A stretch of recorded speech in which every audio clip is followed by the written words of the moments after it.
You know something? I am so tired of the anti-gun rhetoric in this country. That does no good. And I hear it from people that I would otherwise call intelligent people. But you can be dumb and intelligent at the same time. There are plenty of very intelligent people that are also dumb. They're not stupid, but they are dumb. And they say dumb things. I'm not going to drop names. It's not how this works. But, a person, I wouldn't consider him a friend. He can be a bit whack when he sinks his teeth into a bias. But he's definitely not an idiot. So, I'm trying to paraphrase this so you can't look up my posts and find him, because I don't like name dropping people like that. He compared guns to cars and talked about needing a license, exam, proficiency test, and liability insurance to get a car, to drive a car, but to get a gun, all you need is cash. And, well, that's bullshit. Hell, in most states, it's harder to legally carry a gun than it is to get a car and drive it. So first he lists 5 things, but really he's only listing 2. Because license, exam, and proficiency tests are all different ways of saying the same thing. We require licensing. First of all, driving is a right, not a privilege. They have illegally stripped us of our right to drive, which is covered under the 1st, 9th, and 10th Amendment. This is not negotiable. I will not discuss that. The Constitution is clear. Licensing, however, is not unconstitutional. Current licensing is unconstitutional, very unconstitutional. It's totally illegal.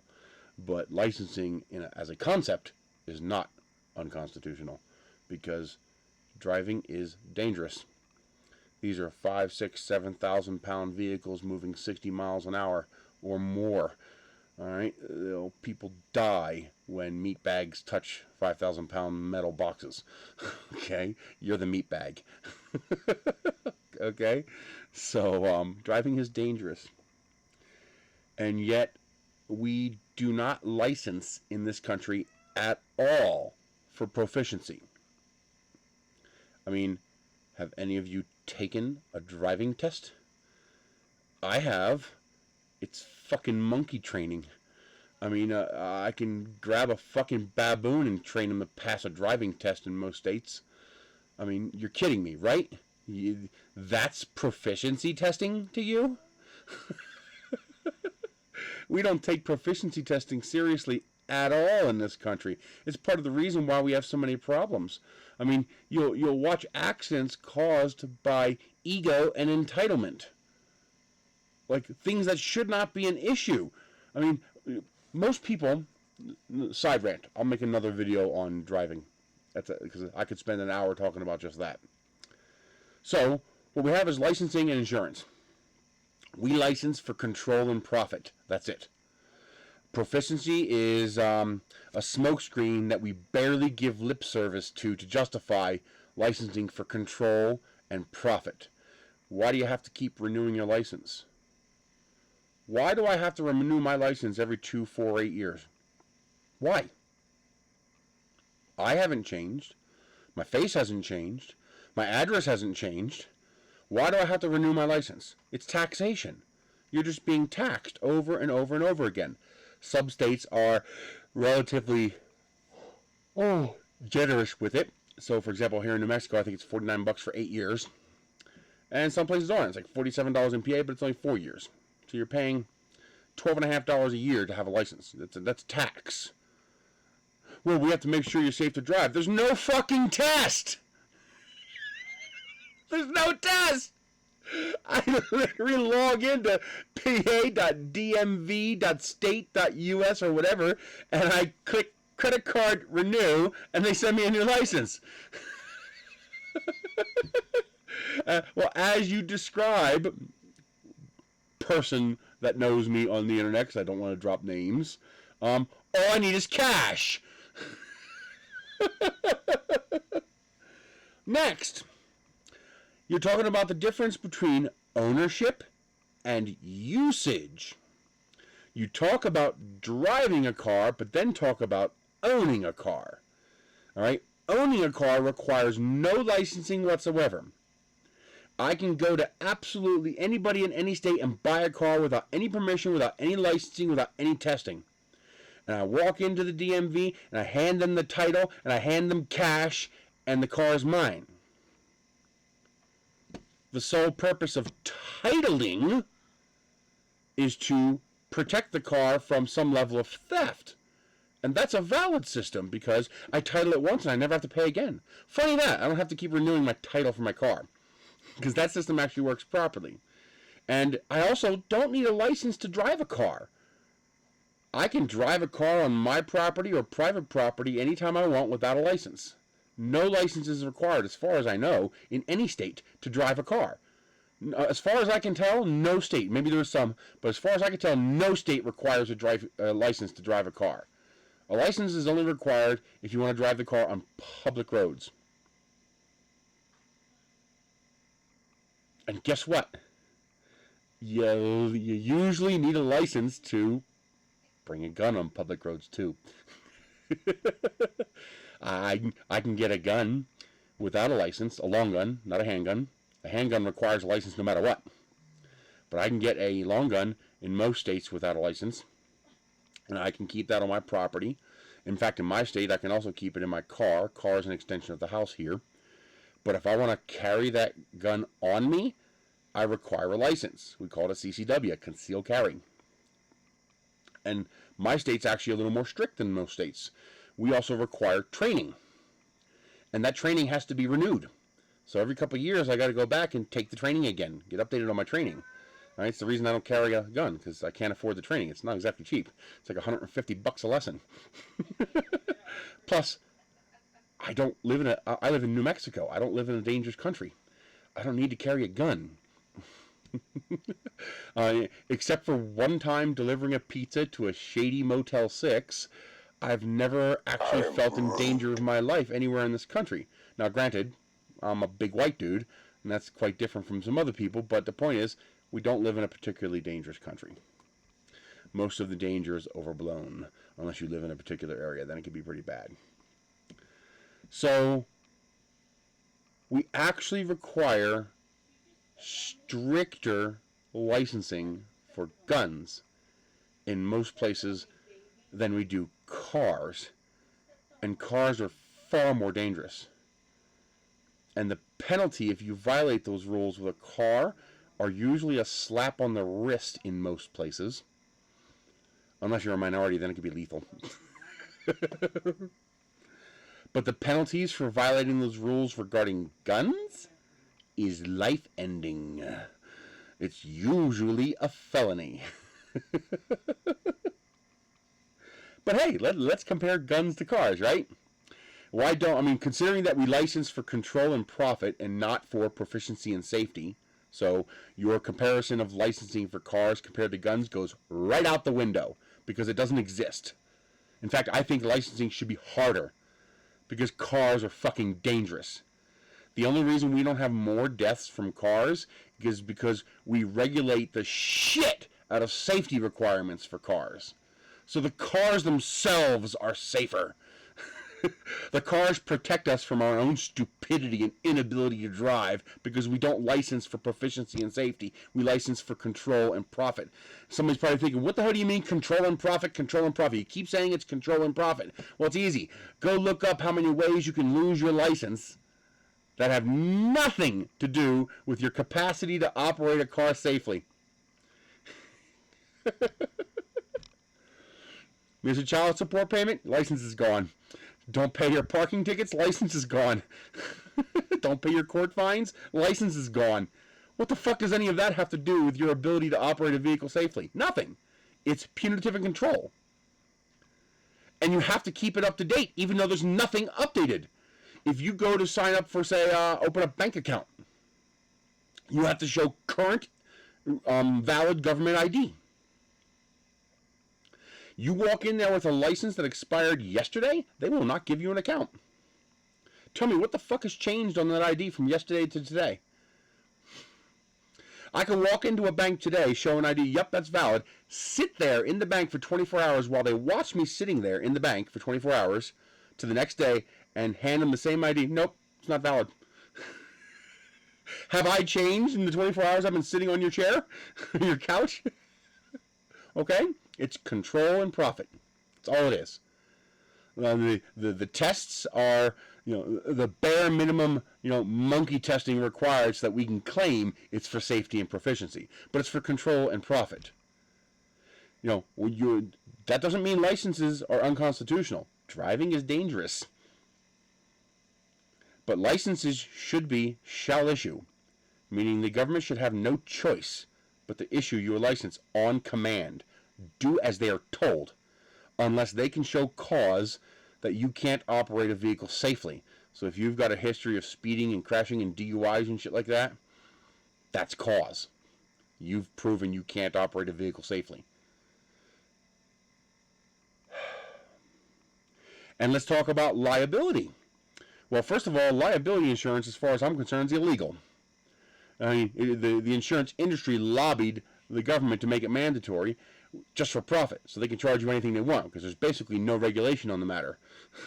I mean, how do they justify a price increase on your insurance every year, even though you haven't gotten into an accident? By definition, you're pure profit for them until you get into an accident. So the fact that you haven't had an accident last year should be reason to not raise your rates, because you cost them nothing last year. So every payment you gave them was simply for a piece of paper to get out of jail, to not go to jail when a cop pulls you over. That's the sole purpose of the insurance card. Okay? Because you're sure not getting much coverage with liability only, that's for sure. I pay for a lot of extra coverage, 300, 100, because I have a house. They'll come after your house if you don't have enough coverage. So liability should be government issued. If liability was properly run and government issued, it'd be $100 a year. We would never have an insurance problem ever again in this country. You just make the license $100 a year. If you have a license, you're insured. It's so simple. It's so easy. It's ridiculous. But no, we do it for profit. So now we pay, $1,200 a year for insurance. And then C&C, comp and collision, that should be private. Okay. Liability, though, should be government issued and handled. This person then goes on to make more stupid statements. And these are stupid. Well, not stupid, dumb. Dumb is the right word, because this person's not dumb. I'm sorry. This person's not stupid. They're dumb, but they're not stupid. Why is it that a restaurant or bar is criminally liable if their customer causes an accident? Well, but a gun store is not. Yes, they are! Yes, they are! You go into a restaurant and do something that causes the restaurant to be sued. If you go into a gun store and do the same fucking thing, the same lawsuit will happen. Are you stupid or something? Now we're going from dumb to borderline stupid here. Oh, wait a minute. You're not talking about the same thing. You're pretending to talk about the same thing, but you're not talking about the same thing because you're anti-gun. And you want to go after anybody that deals with guns, regardless of logic or reason. Because if I go to a McDonald's and buy a bunch of Happy Meals, and then go to a local park and have a picnic, and a brawl breaks out at that picnic, no one's suing McDonald's!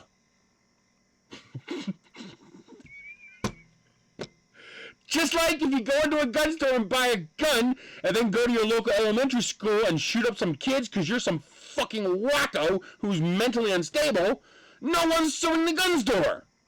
Because it's stupid. That would literally be like buying Happy Meals or a pizza at a local pizza shop, and then you go to a party and eat the pizza, and something bad happens, somebody trips and falls, and you sue the pizza shop? What the fuck? Let's relate it to the pizza. Let's say somebody drops a slice of pizza on the floor and someone trips and slips on the slice of pizza. Let's go sue Papa John's. Let's go sue Pizza Hut. Are you stupid? That's how stupid the statement is, but a gun store is not.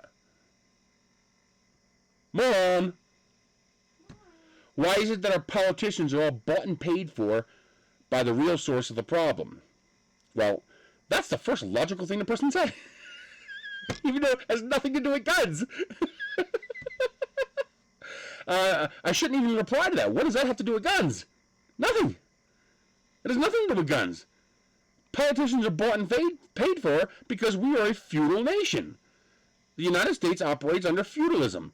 We took a fantastic, wonderful capitalist system and we dropped it on the side of the road like a hot potato because, God forbid, a system that's actually profitable for everybody. I mean, God forbid, the largest growth of wealth in the country, in the history of the country, in the world even, and the largest growth of the middle class in history, capitalism. And like, nope, not good enough. Let's switch to feudalism. Because that's what we have today. We have feudalism. We don't have capitalism. And in a feudal system, the feudal lords pay for everything. Well, the government and the corporations are the feudal lords. So of course they're bought and paid for. That's a completely separate issue. Guns are not the problem. In Canada, you have legal access to guns. In Australia, you have some legal access to guns.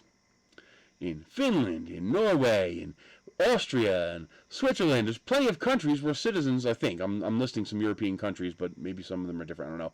But I know in many European countries, there are legal paths for you to acquire guns. And what's the one thing that these countries don't have happening? People aren't walking into their elementary schools for the purpose of killing their children.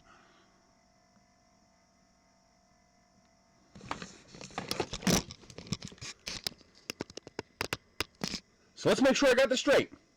We have citizens in a country with access to guns, and only the U.S.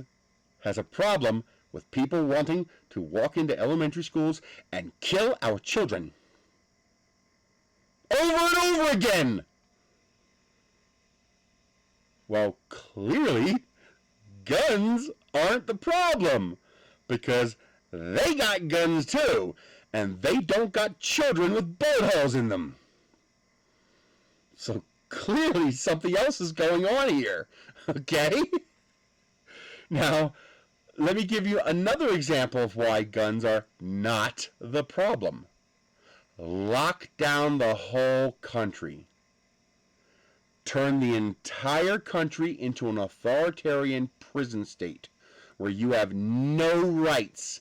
You're not even allowed to own a fork without permission, being watched, and being regulated.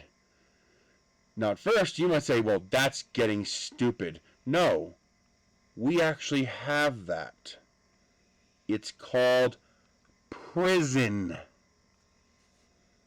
And yet I just read an article about a maximum security federal penitentiary where the inmates, using found materials in the prison, not parts, but found materials, constructed a working shotgun. Yeah, but guns are the problem, right? Regulations are the problem, right? Do you know what the homicide rate in prison is? The homicide rate in prison is 10 per 100,000. Or is it 100 per 100,000? Either 10 per 100,000 or 100 per 100,000. The homicide rate in federal prison is 283 per 100,000. This is per capita rates. The actual deaths every year is like 150, 200. Okay, but obviously the prison population is relatively small compared to the main population. So you do per capita. Well, what is the homicide rate in the United States? It's between 6 and 7 per 100,000.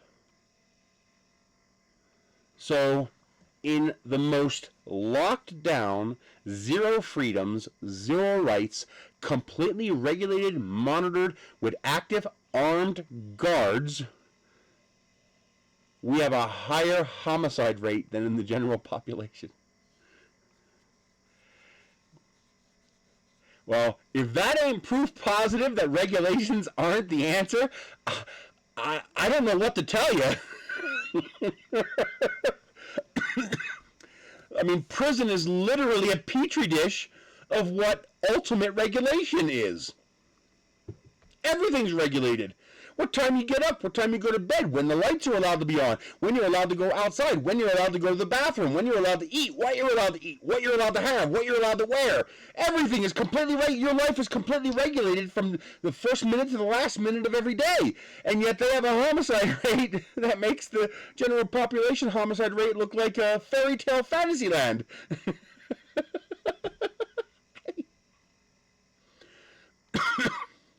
And of course, people will use ad hominem attacks to turn you into a bad guy. Oh, you don't care about the children. No, you don't care about the children. Anti-gun people don't care about our children. Because I've just shown you guns are not the problem. When people want to kill people, it doesn't matter if they have legal access to guns. Guns have zero effect on violence. The only effect guns have on violence is the way people kill each other. But they're still gonna kill each other until you address why they're killing each other. It's not like a person gets a gun and the gun is enchanted with a demon psychic being that gets into the brain of the gun owner and says, you must kill, you must kill, you must kill. Because if that were the case, we would have school shootings in Canada and Australia and Finland and Norway and the UK and Spain and... I mean, this isn't rocket science. This is not even difficult to just do basic research on. This is not even slightly hard. The problem is we have cognitive dissonance. We're anti-gun, not anti-violence. We don't care about the violence. Because if we cared about the violence, we would actually do something about the violence. So, that should be the question you're asking. What do we do about the violence? Well, we try to stop it. How do you stop something? You figure out the why. You figure out the how and why. Not of the end result, the actual killing. You're too late at that point. You need to address why that person decided to kill that person. Sometimes it's a crime of passion. Two people have a fight. One gets shot. That's why I'm not entirely against the 7-day wait to get a handgun. Stops crimes of passion. The problem is, it's usually counterproductive. Because usually the assailant already has a gun. And the defender, knowing the assailant has a gun, wants to get a gun to defend themselves, and they can't for 7 days. So a 7-day wait is basically a 7-day window where, well, I can kill you and you can't defend yourself. And I still agree with the 7-day wait. Because I believe it does have a tangible effect on crimes of passion. Background checks. You can't get a handgun without a background check. There's no background check for cars. There's no background check to go buy a car. There's no background check to license a car. To register it, to put it on the road. As long as you got a valid license, you can put a car on the road. Okay? But we have background checks to get a handgun. I'm not even allowed to buy a handgun from my neighbor. We both have to go to a gun store and do the transfer there, so they get the profit because they charge you for that, and it's not cheap. And they do a background check. So we are stricter on guns than we are on cars, when it should be the other way around. We should be stricter on cars.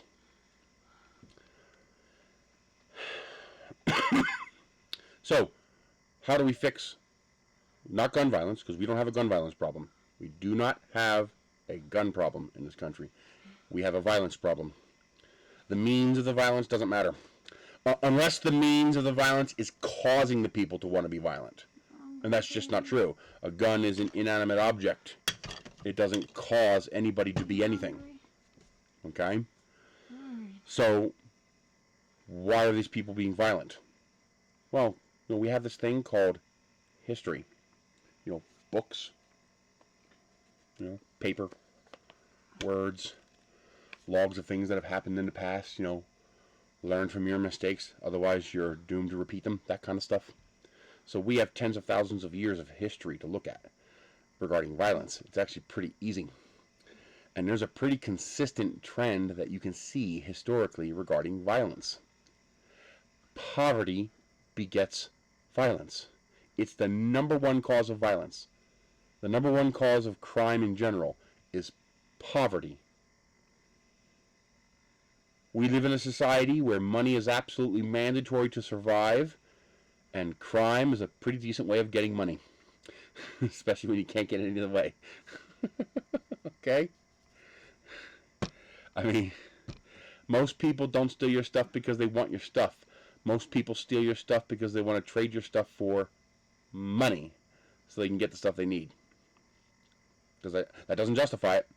I support shooting people stealing your stuff. Sorry. You don't have to like me for that. Okay? You steal my stuff, I'm going to order you to put it down. If you don't put it down, you die. That's your choice. Make the smart choice. As Aileron would say, choose to live. Boy, that's a very applicable statement. Choose to live. But the point is, poverty begets crime.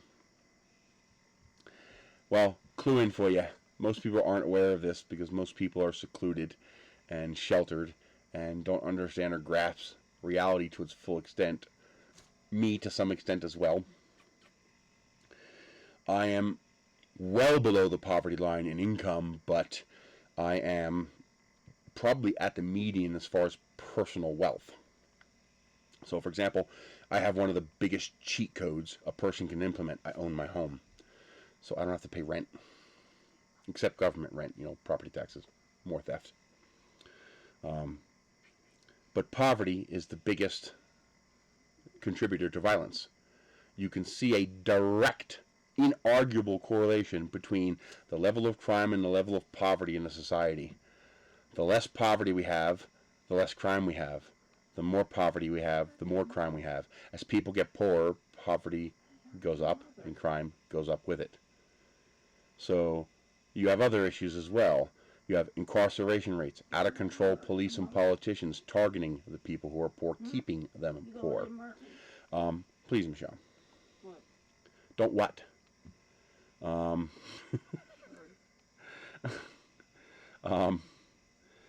I get distracted. I start listening to you, and then I start fumbling my words because I'm listening to you and I'm trying to talk. It's very, very distracting. But I wasn't talking to you. But you were talking, and you're still talking. Please. Poverty, healthcare, mental health care, wages, incarceration rate, the war on drugs, education, all of these things are contributors to the violence problem in the U.S.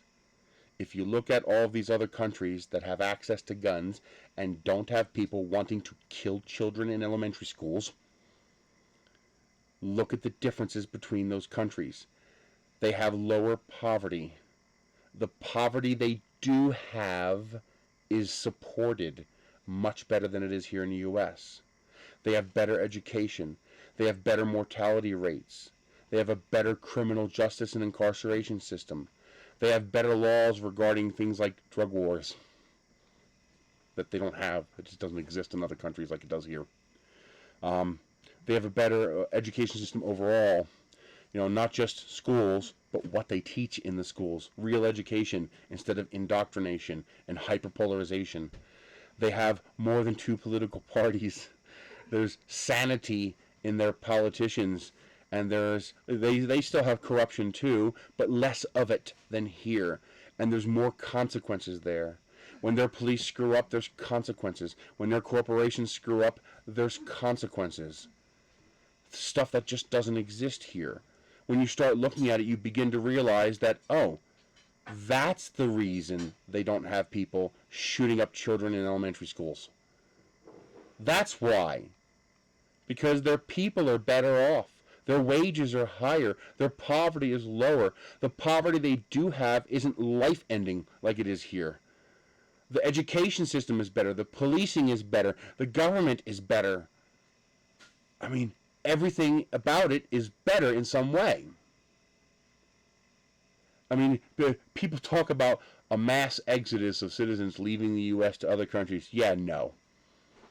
You might have an exodus of wealthy people leaving the U.S. for better countries, but the bottom 60% of the U.S. population couldn't afford to move out of the country if they wanted to. Median per capita income in the U.S. is $35,000. That's $17.50 an hour. To put that in perspective, survival wage in the U.S., not a living wage, survival wage, pre-price gouge era, that's what I'm calling 2022, price gouge era, because it's not inflation, it's price gouging. This past January, survival wage was $19 an hour. So 50% of the entire U.S. population is living below the poverty line, well below the poverty line.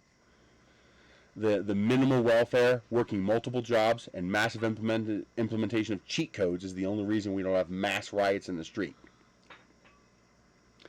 People living 2 and 3 to a household, sharing rooms, which are cheat codes that are supposed to benefit them, but instead they benefit their employers and allow them to pay them less. So you want to fix the gun problem in this country? Well, first you have to recognize the fact that there is no gun problem in this country.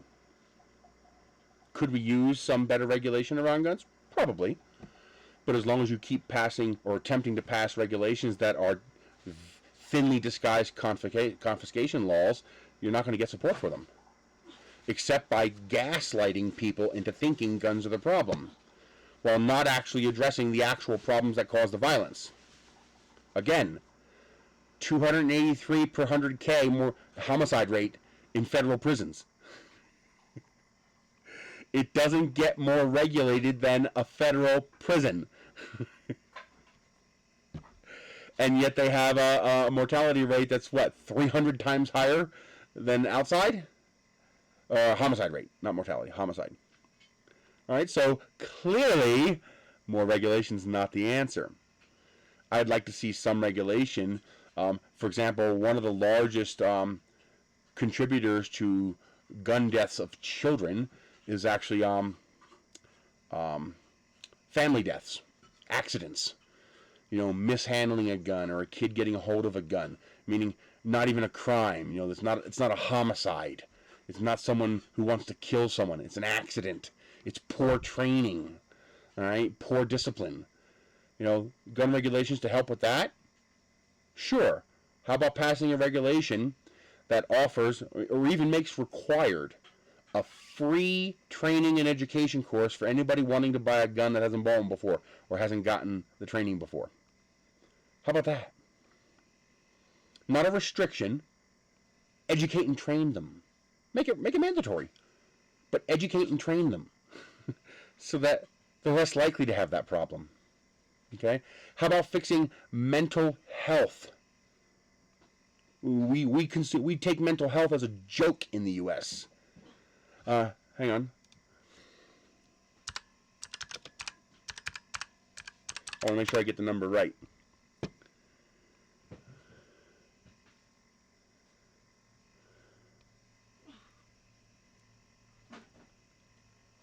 So, if you take all the gun deaths in the country, right, 3 in 5, 3/5 of all gun deaths in the country have nothing to do with homicide, has nothing to do with violence, has nothing to do with gun control. 3/5. That means 300 out of every 500 gun deaths are suicides. Not gangs killing each other, not, wacko, cowboy, conservative, right-wing nuts killing each other, not Rambo wannabes, not cops killing each other. suicides, people who are fed up with life and they can't take it anymore and they unalive themselves with a gun. 300 out of every 500 suicides. You wanna make a dramatic, world-rocking, world-shattering impact on gun deaths in the U.S.? Do something about mental health care to reduce the suicide rate.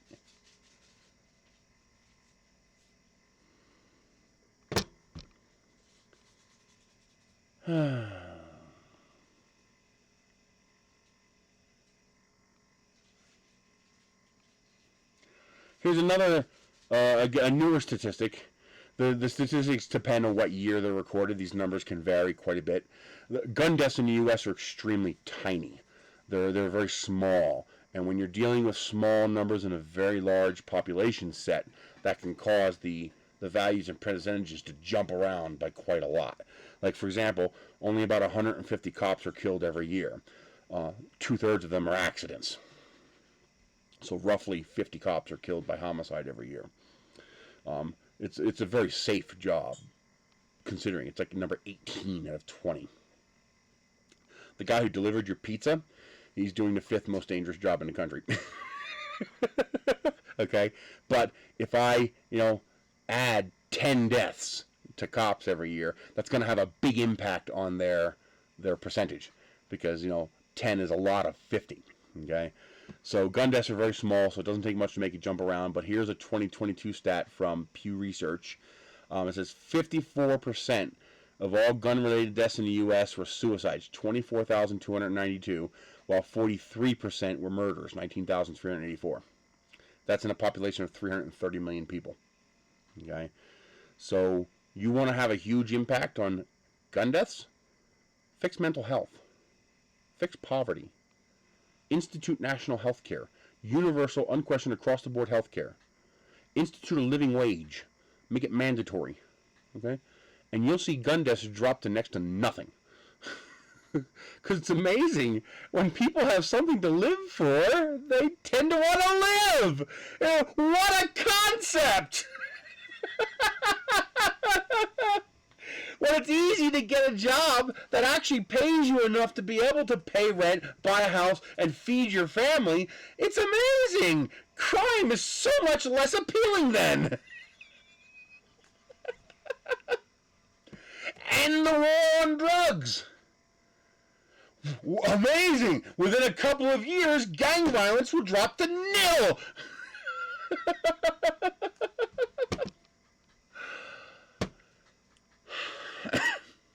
But hey, let's pass gun laws that'll have absolutely zero effect on poverty, zero effect on wages, zero effect on health care, zero effect on mental health, and zero effect on the drug war, which are the primary motivators of gun deaths in the country.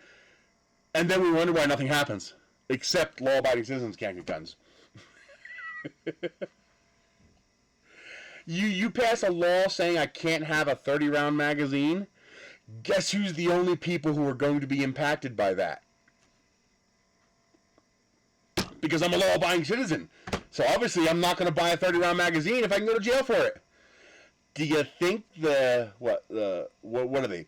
Bloods and Crips? Is that what they're called? The Los Angeles gangs? Bloods and Crips, I think? You think the Bloods and Crips give a flying fuck if there's a 30-round mag limit? They've already committed so many felonies just doing what they're doing, they don't really give a shit if there's one more. It's like putting a sign on the outside of a school building that says no Uzis past this point. Oh, well, I guess I'll just go home. I was on a murderous rampage and I wanted to kill a bunch of kids in an elementary school, but the sign says no Uzis in the classroom, so I guess I'll just go home. Or no black guns with a grip on the front. It's no different than any other gun, but it's got this, this cool-looking military-like black grip on the front and it's painted black. That's illegal, so I guess I'll just go home. That's so clueless to reality, it boggles my mind. You think the person who's decided to go into an elementary school and murder your children gives a shit if you pass more gun laws? It's already illegal to kill the children. He doesn't care if you make more laws. And no, you don't need a 3D printer to make a gun. You need $20 and a trip to Home Depot.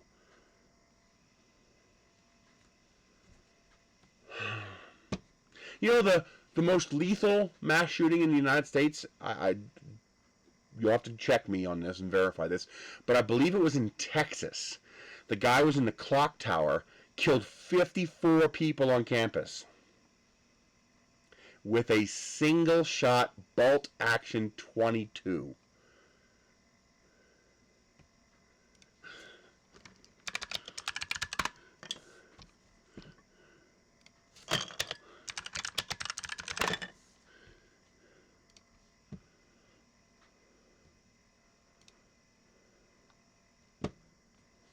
Something like this.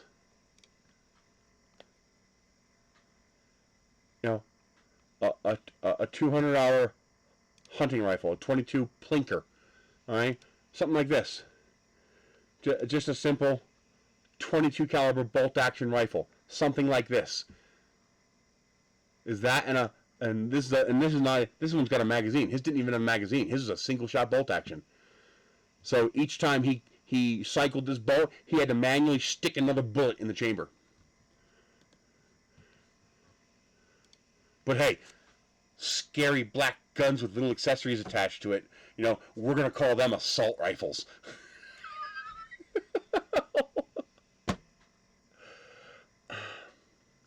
An M16 is an assault rifle, and your typical citizen isn't allowed to have one.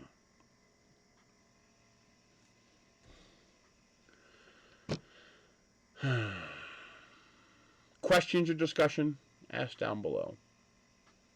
Who knows if there will be any logical reason to those questions or discussion, but I'm betting half the questions I get, if I get any, this channel doesn't have many viewers yet, I'm betting most of the questions will completely ignore the content of this 42-minute video. Because most people who are anti-gun aren't logical and reasonable people. Their position isn't logical, their position isn't reasonable. And if you disagree with them, you're just called a child killer. Forget about the fact that everything they want to do is going to have absolutely no effect. I mean, look at 9/11. All the TSA bullshit we do, you know, all the security theater bullshit we do to fly on an airplane. What is the one and only effective thing that we did after 9/11? We only did one thing that was effective. One. And that was secure the fucking doors to the cockpit. And it took us 7 years to do that. The one and only effective thing to stop terrorists from crashing a fucking airplane into a building like a bomb, we waited 7 years to do. Everything else we did had no effect. If those terrorists tried to board planes today, every single one of them would successfully make it through security, TSA, and boarding onto the airplane. Nothing we've done in the Anti-Patriot Act, because that's what it is, it's an Anti-Patriot Act, because most of it's targeted against U.S. citizens, not against terrorists. Most of that would have no effect whatsoever on those same terrorists boarding an airplane today, because they all had ID that would pass inspection, and they would all be not on a no-fly list, and they would all get on the airplane today. The only thing that would stop them from crashing that airplane into another building, like they did on 9/11, was the locked cockpit door. And we took 7 years to do that. If I were in charge, not a single airplane would get off the fucking ground in this country until even some kind of hobbled-together lock was on those doors. Because that's the only thing that would actually stop it from happening again. The same thing applies here, except there is no instant fix. It took us 100 years of destroying the fabric of our society in the name of feudal lords and their wealth to get us to this point. You're not going to fix it overnight. It's going to take multiple generations to fix it. In the meantime, That might mean armed guards around our schools. I mean, we're going to have to literally turn our schools into little prisons. Because, I mean, how do you stop a determined person who wants to kill people? The only way to stop that kind of a person is you either arm everybody in the school so they can shoot them when they present themselves. Yeah, that's a great idea. Let's arm everybody in elementary schools. What a wonderful idea.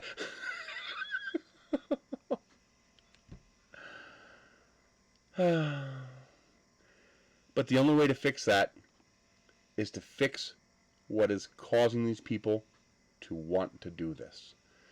And the primary motivators in that are going to be poverty and healthcare. I mean, you dismantle an entire society to the level that we've done. What did you think was going to happen? Oh, wait, you're in the top 40%, so you're making enough money, so fuck all the surf down the bottom, right?